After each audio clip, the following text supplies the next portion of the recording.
پہلے زمانے میں جو ہم نے سنا ہے لفظ پر ٹریٹمنٹ ڈائگنوز کیا جاتا تھا، ٹیسٹ رپورٹس وغیرہ کچھ بھی نہیں ہوا کرتا تھا، اور ایک حکیم صاحب جو ایک انسان کی آنکھیں دیکھ کے ہی سارا اس کو پتہ چلتا تھا کہ اس میں کون سی بیماری ہے اور اس کا کون سا دوا ہے،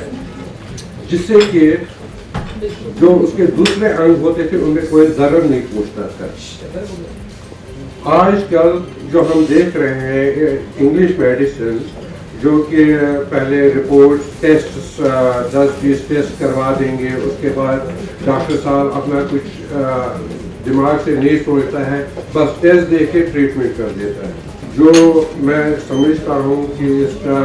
ہمیں دوبارہ بڑا پروپیگنڈا کرنا ہے کہ لوگوں میں اس میں جاگرتی لانی ہے کہ بڑا یہ زبردست ہے، اور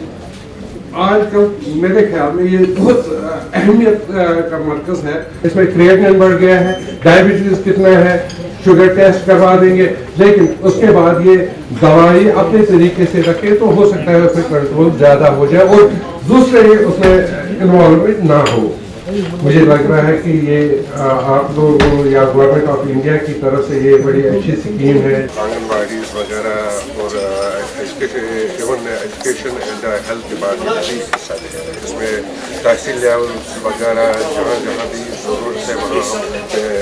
اویئرنیس کریں گے، لوگوں کو بالکل ہم